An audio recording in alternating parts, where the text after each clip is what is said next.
खिचड़ीपुर गांव में एक भी शौचालय नहीं था, ना ही गांव में और ना ही किसी के घर में। महिलाएं और पुरुष सभी घर के बाहर खुले में शौच करने जाते थे। सुरुचि बेटी, जल्दी उठ जा बेटी, हल्का होने नहीं जाना है क्या? ओफो माँ, कभी तो देर तक सोने दिया करो, रोज सुबह 5 बजे उठा देती हो। बेटी, देर तक सोएगी तो दिन में सबके सामने शौच करना पड़ेगा। कुछ शर्म बाकी है कि नहीं? चल जल्दी उठ जा, मैं जा रही हूँ, वापस आकर दोबारा सो जाना। माँ, आपको पता है ना, एक बार मेरी नींद टूट जाती है तो फिर दोबारा नहीं आती है। तो फिर चल मेरे साथ। मनीषा और सुरुचि लोटा लेकर अंधेरे में घर के बाहर चल देते हैं। उनके साथ गांव की दूसरी महिलाएं भी चलने लगती हैं। शौच से आने के बाद नहा धोकर सुरुचि अपने पापा के पास जाती है। पिताजी, चाय लीजिए। सुरुचि के पिताजी सेठ बंसीधर गांव के मुखिया थे। लाओ बेटी। पिताजी, मेरा जन्मदिन आने वाला है, आप मुझे क्या तोहफा देंगे? तू बोल बेटी, तुझे क्या चाहिए? पहले वादा कीजिए कि मैं जो मांगूंगी आप दे देंगे ना? ना तो नहीं करेंगे? अरे नहीं बेटी, मैं इस गांव का मुखिया हूँ, सभी गांव वालों की सुनता हूँ, तो तेरी क्यों नहीं सुनूंगा? तू तो मेरी इकलौती दुलारी बेटी है। तो पिताजी, हमारे घर में एक शौचालय बनवा दीजिए। क्या शौचालय? लेकिन ये तो हमारी परंपरा के खिलाफ है। हमारे यहाँ ये गंदा काम घरों में नहीं किया जाता। पिताजी, आपने वादा किया था कि आप ना नहीं करेंगे, और फिर आप तो गांव के मुखिया हैं, आपको कौन रोक सकता है? मुखिया के घर तो शौचालय बनवाई जा सकती है। बेटी, अगर मैं अपने घर में शौचालय बनवा लूंगा तो गांव के दूसरे लोग भी अपने अपने घरों में शौचालय बनवाने की मांग करेंगे, और ये नहीं हो सकता। तो ठीक है, मुझे नहीं मनाना कोई जन्मदिन। सुरुचि मुंह फुलाकर अपने कमरे में चली जाती है। आपने इसे ज्यादा सर चढ़ा लिया है, इतनी बहस करने लगी है। अरे एक ही तो बेटी है हमारी, लेकिन मैं भी कितना अभागा बाप हूँ कि उसकी डिमांड पूरी नहीं कर सकता। तभी सेठ बंसीधर के मोबाइल फोन की घंटी बजती है।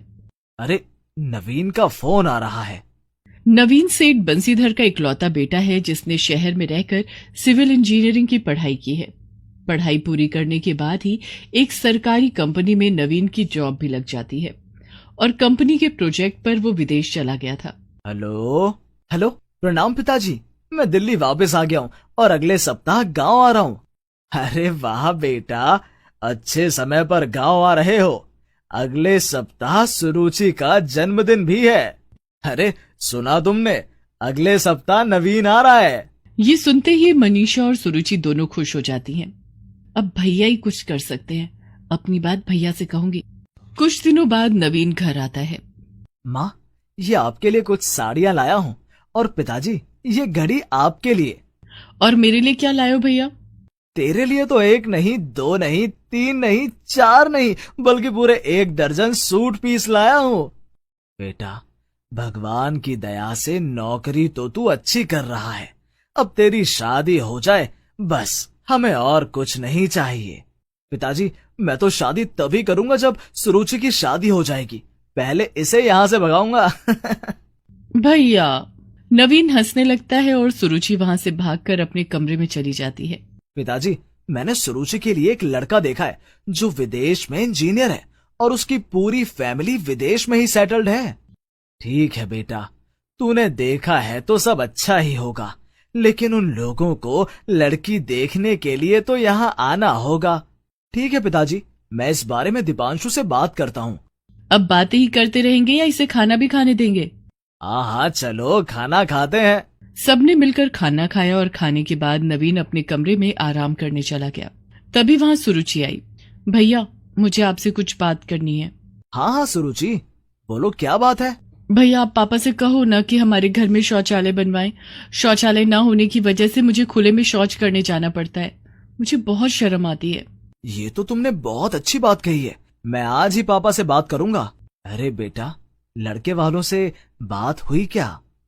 पिताजी, लड़के वालों से बात करने से पहले मुझे आपसे कुछ बात करनी है। हाँ बोलो, क्या बात है? पिताजी, लड़के के माता पिता और रिश्तेदार सब विदेश में रहते हैं। अगर वो लोग सुरुचि को देखने यहाँ आएंगे तो हम उन्हें शौच के लिए खेतों में नहीं ले जा सकते। तुम कहना क्या चाहते हो? यही कि हमारे घर में शौचालय होना बहुत जरूरी है। आप खुद सोचिए, जब वो लोग देखेंगे कि हमारे घर में शौचालय नहीं है तो हम पर कितना हंसेंगे। और तो और विदेश में भी हमारे देश का नाम खराब होगा कि आज के जमाने में भी भारत देश के गांव में शौचालय नहीं है। ऐसे पिछड़े लोगों से कौन रिश्ता जोड़ना चाहेगा। और सिर्फ एक शौचालय ना होने की वजह से मेरी बहन की शादी एक अच्छे लड़के से नहीं हो पाएगी। लेकिन बेटा, तुम्हें तो पता है कि शौच जैसे काम हमारे यहाँ घरों में नहीं होते। पिताजी, समय के साथ बदलना बहुत जरूरी होता है, नहीं तो हम कभी भी आधुनिक नहीं बन पाएंगे। आज जब पूरे गांव में स्कूल है, सबके हाथों में मोबाइल फोन है, तो घरों में शौचालय बनवाए जाने का क्या हर्ज है। और हमारी सरकार तो देश के सभी गांवों में खुद शौचालय बनवा रही है। मैं खुद शौचालय बनवाए जाने की परियोजना पर काम कर रहा हूँ और उस परियोजना के तहत बहुत जल्दी सरकार की एक टीम निरीक्षण करने हमारे गांव आने वाली है। हमें तो सरकार के इस काम में उनकी मदद करनी चाहिए। लेकिन बेटा, फिर तो गांव के सारे लोग यही कहेंगे कि सेठ बंसीधर ने अपने घर में शौचालय बनवा लिया, मेरी थू थू हो जाएगी। पिताजी, जब हमारी बहन, माँ और बहू बेटियां खुले में शौच करती हैं, तब थू थू नहीं होती है। कल जब मैं गांव के रास्ते से घर आ रहा था तो खेतों में हर जगह मल पड़ा हुआ था और उससे आने वाली बदबू से मेरी नाक फट रही थी। पिताजी, खुले में शौच करना ना ही सिर्फ हमारी सेहत से खिलवाड़ है, बल्कि प्रकृति के साथ बहुत ही गंदा खिलवाड़ है। लेकिन आप फिर भी नहीं मानेंगे तो मैं लड़के वालों को मना कर देता हूँ, क्योंकि मुझे तो उन लोगों को ये बताने में बहुत शर्म आएगी कि मेरे घर में शौचालय नहीं है। सुनिए जी, नवीन ठीक ही तो कह रहा है, हमें इसकी बात मान लेनी चाहिए। ठीक है, मैं कल ही घर में शौचालय बनवाता हूँ। और दूसरे ही दिन सेठ बंसीधर के घर में शौचालय बनने का काम शुरू हो जाता है। 2 दिन के बाद शौचालय बनकर तैयार था। थैंक यू भैया, भाई हो तो आपके जैसा, आपने मुझे जन्मदिन का तोहफा दे दिया। अरे छोटी, ये तो मेरा फर्ज था, सिर्फ तेरे लिए नहीं, पूरे समाज के लिए। ग्रामीण मुखिया जी के घर के बाहर बने शौचालय को देखने के लिए आने लगते हैं। प्रणाम मुखिया जी, सुना है आपने अपने घर के बाहर शौचालय बनवाया है। हाँ बोला, और बहुत जल्दी अब तुम सबके घरों में भी शौचालय बनेगा। तभी वहाँ नवीन आ जाता है। सिर्फ आपके घरों में ही नहीं, बल्कि पूरे गांव में जगह जगह पब्लिक टॉयलेट भी बनेगा। पर मुखिया जी, ये तो हमारे गांव के उसूलों के खिलाफ है। देखिए, आप सबसे मैं कुछ कहना चाहता हूँ। इस गांव को साफ और स्वच्छ रखना हमारी जिम्मेदारी है और हम सभी को एक जिम्मेदार नागरिक का कर्तव्य निभाना चाहिए। हमारे देश, हमारे गांव, हमारे घर, हमारी धरती को सुंदर, स्वच्छ और निरोग रखना हमारा सबसे पहला काम होना चाहिए। और फिर जहां बात हमारी बहू बेटियों की इज्जत की हो, वहां कोई उसूल नहीं चलते। हमारी माँ बहन की खुशी से बढ़कर हमारे लिए कुछ भी नहीं है। गांव की औरतें भी नवीन की बातें सुन रही थी। वो एक साथ बोल पड़ी। हाँ हाँ, नवीन भैया सही बोल रहे हैं, हम खुले में शौच करने नहीं जाएंगे। नवीन भैया, जो बात हम बरसों से नहीं बोल पाए, वो आज आपने 1 मिनट में सबको समझा दिया। आपका बहुत बहुत धन्यवाद। कुछ दिन बाद नवीन वापस शहर अपने काम पर चला जाता है और वहां से गांव में शौचालय बनाए जाने की परियोजना की शुरुआत करने के लिए अपने दफ्तर की एक टीम लेकर गांव आता है और गांव में जोर शोर से शौचालय बनने का काम शुरू हो जाता है। पिताजी, मैंने लड़के वालों से बात कर ली है, वो लोग अगले हफ्ते सुरुचि को देखने आ रहे हैं। थोड़े दिनों के बाद पूरे गांव में शौचालय बनकर तैयार था। सुभद्रा ने अपने इकलौते बेटे वरुण की शादी एक कम पढ़ी लिखी लड़की ज्योत्सना से की थी, ताकि उसकी बहू कभी नौकरी न करे और अच्छी तरह घर संभाले। सब कुछ सुभद्रा की सोच के मुताबिक चल रहा था कि अचानक उसके बेटे वरुण की मौत हो गई। अब सुभद्रा अपनी विधवा बहू ज्योत्सना के भविष्य को लेकर चिंतित हो जाती है। ये जानने के लिए देखते हैं विधवा बहू की डोली। सुभद्रा देवी अपने बेटे वरुण की शादी की तैयारियां कर रही थी। आज वरुण की शादी ज्योत्सना के साथ होने वाली थी। ज्योत्सना 10वीं पास थी, लेकिन घर के कामकाज में निपुण थी। धूमधाम से वरुण की शादी ज्योत्सना के साथ हो जाती है। ससुराल आते ही उसने घर और परिवार की पूरी जिम्मेदारी उठा ली। माँ बाबूजी, आप दोनों के लिए अदरक वाली चाय लाई हूँ। लाओ बहू, अदरक वाली चाय तो मुझे बहुत पसंद है। तुमने आते ही हम लोगों की पसंद और नापसंद का ख्याल रखना शुरू कर दिया। जी, इन्होंने मुझे सब बता दिया है कि आपको और माँ जी को क्या पसंद है और क्या नहीं। आप लोग चाय पीजिए, मैं नाश्ते की तैयारी करती हूँ। ठीक हूँ बहू। ज्योत्सना वहां से चली जाती है। उसके जाने के बाद वरुण की माँ, क्यों ना हम भी अपने घर में एक काम वाली रख लें। ज्योत्सना की मदद कर दिया करेगी। ज्योत्सना की अभी नई नई शादी हुई है, उसकी उम्र भी बहुत कम है। अभी उसके सिर पर जिम्मेदारियों का बोझ डालना ठीक नहीं है। उसकी कोई जरूरत नहीं है। हमारे घर में ज्यादा काम भी नहीं है। अभी से काम करने की आदत डालेगी तभी तो आगे चलकर सब कुछ संभाल पाएगी। जैसी तुम्हारी मर्जी। ज्योत्सना घर के सारे काम करती। सुबह उठकर सास और ससुर को उनकी दवाइयां, चाय देने से लेकर नाश्ता, खाना बनाना, कपड़े धोना, सारे काम वो अकेली ही किया करती। वरुण भी हर छोटे मोटे काम के लिए ज्योत्सना को ही पुकारा करता। ज्योत्सना, कहाँ हो तुम? मेरी पीली वाली शर्ट प्रेस नहीं है यार, मुझे आज वही पहनकर ऑफिस जाना है। आपके लिए लंच पैक कर रही हूँ, 2 मिनट में आई। ज्योत्सना भागकर झटपट वरुण की शर्ट पर प्रेस करने लगी। धीरे धीरे समय गुजर रहा था। सब ठीक ठाक चल रहा था कि एक दिन माँ, बाबूजी, कल मुझे ऑफिस के काम से चंडीगढ़ जाना है। 6 महीने वहीं रहकर काम करना है। 6 महीने? दरअसल पापा, चंडीगढ़ में हमारे ऑफिस की नई ब्रांच खुली है और मुझे उसका मैनेजर बनाया गया है। तो ज्योत्सना को भी अपने साथ लेता जा। पापा, अभी तो वहां जाकर मुझे खुद के रहने का इंतजाम करना होगा। मैं कुछ दिनों के बाद ज्योत्सना को वहां बुला लूंगा। माँ और पिता से बात करके वरुण अपने कमरे में चला गया। ज्योत्सना को चंडीगढ़ जाने की क्या जरूरत है? वो चली गई तो घर कौन संभालेगा? और वहां हमारे वरुण को कौन संभालेगा? सुभद्रा, ज्योत्सना अभी बच्ची है। अभी उसका समय वरुण के साथ हंसने खेलने में गुजरना चाहिए। गृहस्थी का बोझ उठाने के लिए तो सारी जिंदगी पड़ी है। इधर दूसरे दिन वरुण चंडीगढ़ जाने के लिए घर से निकल गया। सबने खुशी खुशी, लेकिन ज्योत्सना ने नम आंखों से वरुण को विदा किया। मेरा दिल बहुत घबरा रहा है, न जाने क्यों आपको कहीं जाने देने का मन नहीं करता। चिंता मत करो ज्योत्सना, वहां पहुंचते ही मैं किराए पर एक कमरा ले लूंगा, फिर तुम्हें बुला लूंगा। वरुण चंडीगढ़ जाने के लिए घर से निकल गया और बस में जाकर बैठ गया। रास्ते में बस का बहुत भयानक एक्सीडेंट हो गया। बस पलट गई और बस में सवार सभी यात्रियों की दर्दनाक मौत हो गई। ये खबर जब वरुण के घर तक पहुंची तो सब शॉक्ड रह गए। वरुण के माता पिता के लिए अपने जवान बेटे को खोना किसी भयंकर पीड़ा से कम नहीं था, लेकिन ज्योत्सना का दुख तो बयां कर पाना भी मुश्किल है। ज्योत्सना अंदर से टूट गई। वो अपने आप को संभाल नहीं पा रही थी। वो बहुत उदास रहने लगी और हर समय वरुण की यादों में खोई रहती। एक दिन वरुण की माँ, मुझसे ज्योत्सना की हालत देखी नहीं जाती। वो वरुण को खोने के दुख से उबर नहीं पा रही है। वरुण हमारा इकलौता बेटा था, उसे खोने का दुख हमें भी कम नहीं है। सुभद्रा, हमारी उम्र अब हो चली है, लेकिन ज्योत्सना अभी बहुत छोटी है।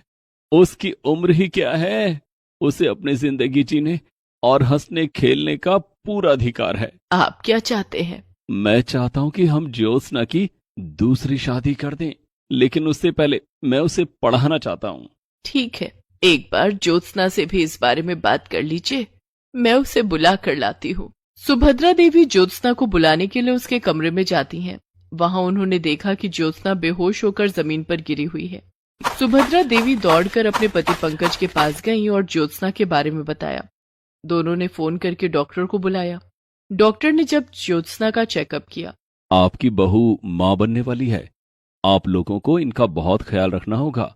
चिंता के कारण बच्चे की सेहत पर बुरा असर पड़ सकता है और बच्चा दिमागी रूप से कमजोर हो सकता है। डॉक्टर की बात सुनकर पंकज और सुभद्रा ने फैसला लिया कि वो ज्योत्सना को आगे पढ़ाएंगे ताकि ज्योत्सना का मन कहीं लगा रहे और वो खुश रह सके। पंकज ने ज्योत्सना का एडमिशन 12वीं कक्षा में करवा दिया। ज्योत्सना अब 12वीं की पढ़ाई करने लगी। सुभद्रा देवी उसके खाने पीने का बहुत ख्याल रखती।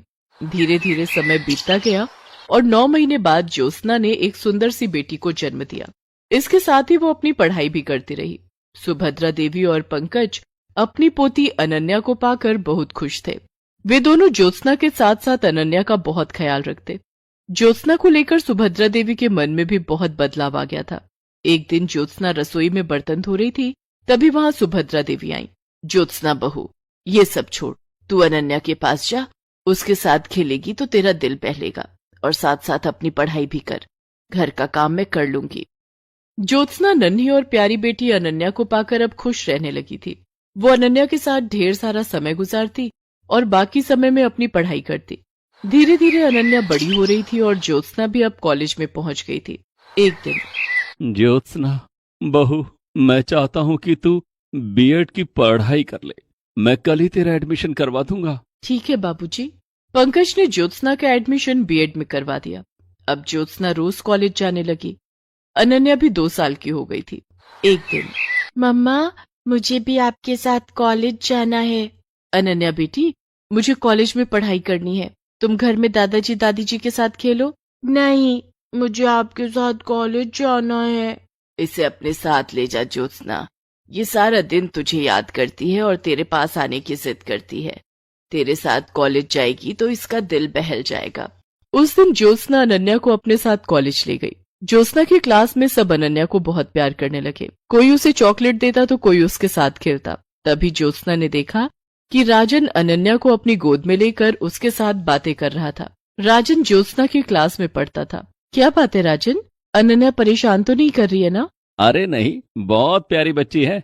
इससे बातें करके मुझे अपना बचपन याद आ गया। तुम इसे रोज अपने साथ लेकर कॉलेज आया करो। अब ज्योत्सना रोज अनन्या को अपने साथ कॉलेज लाने लगी। धीरे धीरे राजन ने अनन्या के साथ गहरी दोस्ती कर ली। अनन्या के कारण राजन और ज्योत्सना में भी गहरी दोस्ती हो गई। दोनों एक दूसरे के करीब आने लगे। एक दिन की बात है, ज्योत्सना और अनन्या दोनों कॉलेज में थे कि तभी बहुत तेज बारिश होने लगी। ओह, अब मैं घर कैसे जाऊंगी? ज्योत्सना के चेहरे पर चिंता की लकीरें देखकर राजन उसके पास आया और बोला, क्या बात है ज्योत्सना, परेशान क्यों? देखो न राजन, बाहर कितनी तेज बारिश हो रही है। मैं अनन्या को लेकर घर कैसे जाऊंगी? बाहर बस स्टॉप पर भी पानी भर गया होगा। तुम फिक्र मत करो, मैं अभी ऑटो बुला कर लाता हूँ। राजन कॉलेज से बाहर गया। बाहर बहुत तेज बारिश हो रही थी और सड़क पर पानी भरा हुआ था। लेकिन राजन अपनी परवाह न करते हुए बड़ी मुश्किलों से एक ऑटो वाले को बुला कर लाया। चलो ज्योत्सना, अनन्या को लेकर इस ऑटो पर बैठ जाओ। मैं तुम दोनों को घर तक छोड़ देता हूँ। ज्योत्सना, अनन्या और राजन तीनों ऑटो पर बैठ जाते हैं और उस दिन राजन ने दोनों को घर तक छोड़ा। राजन, मेरे घर नहीं आओगे? मैं तुम्हें अपने माजी और बाबूजी से मिलवाऊंगी। हाँ, क्यों नहीं। राजन ज्योत्सना के घर आया।